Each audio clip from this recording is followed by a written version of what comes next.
Il est regrettable que les quartiers défavorisés soient aujourd'hui instrumentalisés pour la poursuite d'objectifs contraires à l'idéal de Dessalines de construire une nation aussi pour ceux dont les pères sont en Afrique.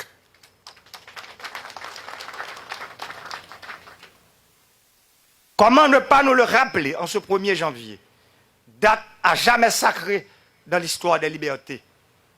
Transformer l'État pour transformer la société. C'est mettre fin aux multiples liens par lesquels l'État est tenu en otage pour l'empêcher de répondre à ses fonctions primordiales de renforcement de la cohésion nationale, de garantir la sécurité des frontières, des vies et des biens, de collecter les ressources nécessaires à la réalisation de ses fonctions, bref, de se mettre au service de la nation. L'État doit prendre le contrôle des frontières par le contrôle des douanes maritimes, terrestres et aériennes.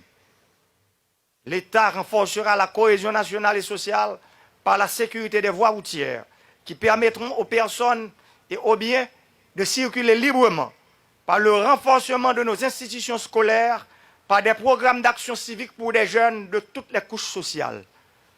Cette transformation ne se fera pas sans résistance, qui prendra des couleurs différentes et qui, pour se justifier, développera des discours faussement rassembleurs. Encore une fois, nous invitons tous les fils et toutes les filles de cette nation, toutes les forces sociales, économiques et politiques, toutes les élites à construire un lendemain meilleur pour les générations à venir, à être positifs, à ne pas chercher de prétexte pour encore une fois rater l'occasion de se retrouver sur le chemin de l'histoire ensemble. L'histoire ne nous pardonnera pas, vous et moi. Quelles que soient nos divergences politiques, nous devons nous donner la main, nous asseoir autour d'une table pour discuter ensemble des réformes qui permettront au pays d'être gouverné, d'être mis sur les rails du développement durable.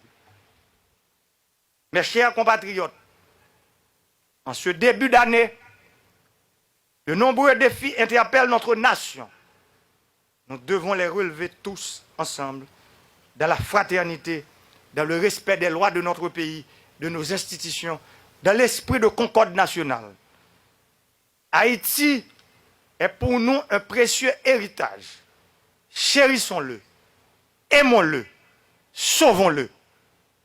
En ces temps difficiles, croyez-moi, je consacre toute mon énergie, toute ma force, toute ma volonté au service de la paix, de l'unité et du progrès de notre cher et beau pays.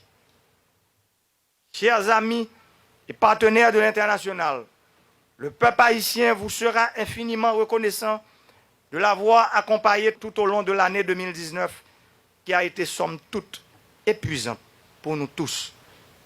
Le peuple haïtien compte sur vous pour les jours et les ans à venir.